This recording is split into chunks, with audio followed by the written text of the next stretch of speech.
pessoal, estamos de volta aí para mais um vídeo. Primeiro quero agradecer o pessoal que gostou aí do vídeo que nós fizemos passado sobre os principais motivos pelo qual os Estados Unidos está atacando o Irã. Nós vimos ali que não é basicamente petróleo, não é nem questão do terrorismo, né? Mas mais a questão envolvendo Israel realmente, né? Do Federal Reserve. Dá uma olhadinha no vídeo lá, você vai gostar. Tá? Mas aí veio as perguntas do pessoal. Primeiro que falaram do som que estava um pouco baixo, né? Vamos ver agora se melhora com esse microfone. Fala, professor, mas e ao contrário? Por que o Irã tem atacado Israel, né? E as bases americanas ali em torno do Oriente Médio? E são países também islâmicos, né? Então por que ele estaria atacando Israel e também esses países? Vamos lá, a questão ela é um pouco histórica. Ela vem desde a época da Bíblia, onde os principais inimigos de Israel eram os filisteus. Então os filisteus, eles detinham ali a tecnologia do bronze, do ferro, de armamentos. Eles eram realmente os grandes inimigos que Josué e o povo de Israel, depois de Josué, enfrentou. Né? Eles enfrentaram vários inimigos ali que já estavam naquela terra, na terra de Canaã, que Deus deu ao povo de Deus logo depois da saída do Egito. Israel foi ganhando as batalhas, mas os filisteus realmente eram um povo guerreiro, um povo que realmente Israel não conseguia derrotar. Então, esses filisteus eles permaneceram com a história de Israel por muitos e muitos anos. E quando veio o Império Romano e tomou conta ali daquela região, os filisteus também se encontravam ali. E o povo judeu, ele não se dobrava aos romanos, aos deuses romanos, ao modo pagão dos romanos. Ele era um povo que ele não se submetia, ele não, como que eu posso dizer, ele não se conformava com a escravidão, com a submissão dos romanos. E nós tivemos várias rebeliões, né? Uma das mais famosas, Bar Kokhba e várias outras.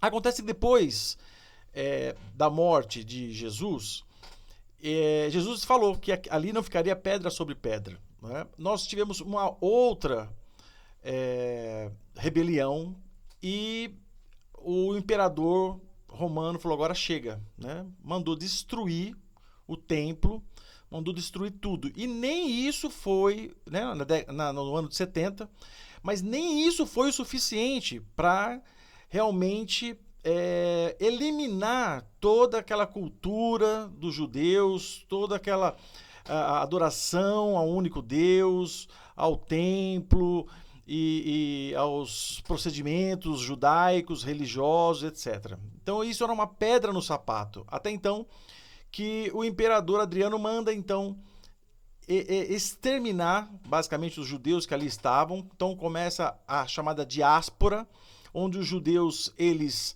são obrigados a fugir dali. E como meio de também apenar os judeus, o imperador coloca o nome ali de Filistina, com PH, né? Filistina, ou seja, terra dos filisteus, dando aos inimigos de Israel como um modo, né, de punir Israel, punir realmente o povo judeu e que eles não quisessem ficar mais naquela região para que os romanos não tivessem mais que lutar tanto com os zelotes e outras rebeliões que, né, Massada, né, teve várias revoltas ali, resistências judaicas. E essa região, né, alguns judeus permaneceram ali. Muitos judeus permaneceram ali. Mas essa região, então, foi chamada de Filistina, com PH, que veio a dar o nome de Palestina. Né? Então, Filistina, terra dos filisteus, desses inimigos. Né? E as cidades elas se encontram do mesmo nome até hoje, Gaza, Asquelon. Né? São as cidades que estão ali na faixa de Gaza, ali continuam as mesmas, que é onde o povo filisteu vivia. Então, foi daí que veio o nome Palestina. Então veja, Jesus nunca foi palestino, Jesus sempre foi judeu. Né? Então aquela terra nunca foi dos palestinos, nunca houve um povo palestino. O que houve era um povo filisteu, que é ali da faixa de Gaza. Então nunca houve na história um povo palestino. Nasce daí esse povo. Bom, por influência e por imposição, né, nominal basicamente só, do imperador romano. Mas o que acontece é o seguinte, logo após, né, no ano 600 para frente, surge a figura de Mohammed, ou Maomé, não é verdade, que funda o islamismo. E ele funda essa religião, disse que ele recebeu de um anjo, né, toda uma nova religião, uma complementação da Bíblia. E ele diz que quem não seguisse essa religião era considerado infiel e deveria ser exterminado. Então, na faculdade de teologia que eu fiz, eu tive que ler o Alcorão, e isso é lá, nas chamadas suras, é escrito de modo literal, que se não se converter ao islamismo, deve ser exterminado. E o povo de Israel, claro que não iriam se converter. Bom, mas quando Muhammad morre, aí surge, na verdade, uma disputa de quem iria dar continuidade ao islamismo e continuidade ao ministério, né, de Muhammad.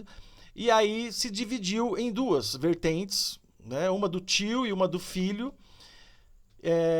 onde nascem os xiitas e os sunitas. Então são duas vertentes que saem da mesma origem de Muhammad, né, Maomé. E aí nós temos essas divisões, por isso que nós temos essas divisões ali no Oriente Médio, né, entre sunitas e xiitas. Mas eles são a mesma religião, são islâmicos. E por isso que quando em 1948, quando Oswaldo Aranha, né, deu o voto de Minerva, um brasileiro na ONU, com a criação do Estado de Israel, todos eles foram contra Israel e atacaram o Estado, recém-formado Estado de Israel, e por um milagre Israel consegue sair vencedor e permanecer ali com os seus direitos coexistenciais, né, de autodeterminação. Então, só que conforme o passar dos anos, eles continuam a tentar destruir Israel. Tanto é que eles têm um lema, né, que é do rio ao mar, ou seja, do rio Jordão até o Mediterrâneo, ou seja, exterminar, mandar embora o povo de Israel, que são os verdadeiros povo, né, históricos daquela região. Não é verdade? Então, começa várias guerras dos 6 dias, guerras do Yom Kippur e outros atentados terroristas, e esse povo nunca desiste. Mas com o passar das guerras, Israel se tornando vencedor, muitos países foram reconhecendo o Estado de Israel, como o Egito, por exemplo, né, foi um dos primeiros a reconhecer o Estado de Israel, e outros foram reconhecendo o Estado de Israel, mas alguns ficaram. E agora, recentemente, alguns, tendo em vista o chamado Pacto de Abraão, promovido por Donald Trump e o seu genro, alguns países têm adentrado também a reconhecer o Estado de Israel e a trazer uma paz e segurança ali para aquela região. Quem conhece de Bíblia, quem conhece das profecias, né, de Apocalipse, sabe que esse termo paz e segurança é bem apocalíptico, né? Numa outra oportunidade podemos falar sobre ele. Bom, e aí o que acontece? O Irã não quer, quando ele vê que principalmente a Arábia Saudita, que também é um grande inimigo do Irã, estava pronto a assinar esse pacto, né? Eles começam a pedir para que o Hamas, né, que é um proxy do Irã, o Irã ele patrocina o Hamas e o Hezbollah, patrocina o Hamas para que seja feita o 7 de outubro, aquele massacre de 7 de outubro, para que, claro, sabendo que Israel iria retaliar e a Arábia Saudita, né, e Emirados Árabes, eles tirassem um pé desse acordo de Abraão de reconhecer o Estado de Israel. Então, o primeiro ponto que o Irã tentou foi usando seus proxies, ou seja, os seus braços armados, né, subsidiados pelo próprio Irã, com armamento, mísseis, etc., para que o acordo de Abraão não pudesse ser implementado na sua totalidade. Então esse é o primeiro ponto do porquê. Começa ali no 7 de outubro. Depois, o que acontece é o seguinte: o Irã ele tentou desenvolver, está tentando desenvolver uma arma atômica porque ele jurou destruir, dizimar Israel. Então, os países, não só os Estados Unidos e Israel, mas os países ali em volta não querem, né, um Irã atômico. O próprio Arábia Saudita, né, com o príncipe Bin Salman, já falou que se eles adquirirem a bomba atômica, eles também vão comprar, vão desenvolver uma bomba atômica, porque são inimigos, né?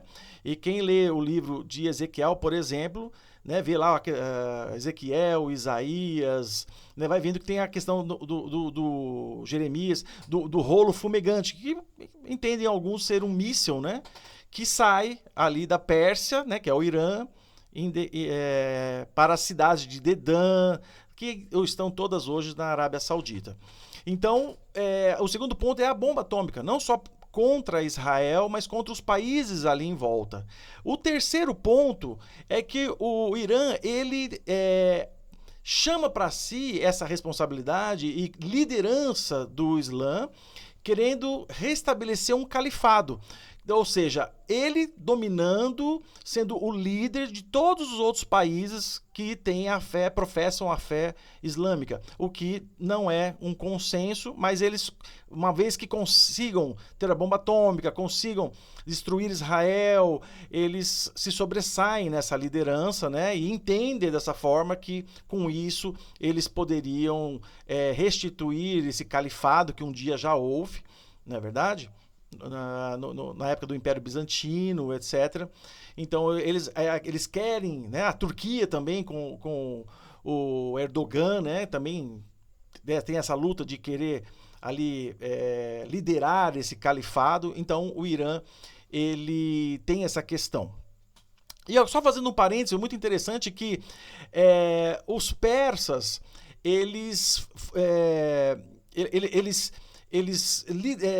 quando o povo de Israel ele vai levado cativo por Nabucodonosor para a Babilônia, são os persas, né, que libertam o povo de Israel. Então o povo de Israel não vê o Irã, o povo do Irã, como um povo inimigo, né? Pelo contrário, vê eles como um povo libertador, que libertou eles do cativeiro babilônico. Né? E inclusive o rei Ciro patrocinou, não só permitiu, mas patrocinou a volta de Neemias e Esdras para a reconstrução dos muros e também do templo. Então o povo Israel tem autoestima, o povo do Irã. O problema foi que em 1979 houve um golpe, eles depuseram o Shah Reza Pahlavi e entrou uma teocracia com Ali Khomeini e depois agora o finado Ali Khamenei, que morreu, que sucedeu ele. Então essa teocracia, eles são xiitas, eles são um povo mais radical, né? E eles entendem que a jihad, a guerra santa que se encontra no Alcorão, é para se dizimar os judeus. Então eles estando em cima de grande quantidade de petróleo, que é o ouro negro, né, em vez de trazer isso para o seu povo, né, como vários outros países ali na região são riquíssimos, né, eles patrocinam Hezbollah, os Houthis, tanto é que eles patrocinam os Houthis contra a Arábia Saudita, né, e também é islâmica. Então uma coisa que é importante também nós termos em mente que uma coisa é você ser islâmico, outra coisa é você ser persa, que é o caso do Irã, outra coisa é você ser árabe, né? Que é no caso da Arábia Saudita, que são os descendentes de Ismael, não é verdade? Então, essas são as questões aí envolvendo o Irã, que para eles não tem conversa, para eles só vão ficarem em paz, vamos colocar assim, né, entre aspas, quando destruírem Israel e exterminarem todas as pessoas que não são muçulmanas, né? Para eles têm como determinação que todo o mundo inteiro seja muçulmano. Tá bom, meus amigos? Então foi essa aí mais um vídeo curto aí para tentar explicar mais ou menos para vocês aí como que tem funcionado. E voltamos aí com mais um vídeo. Se inscreva no canal, dê o seu like, ajuda a gente aí, manda para os amigos para a gente ter sempre alguns vídeos interessantes aí. Tá joia? Um abraço.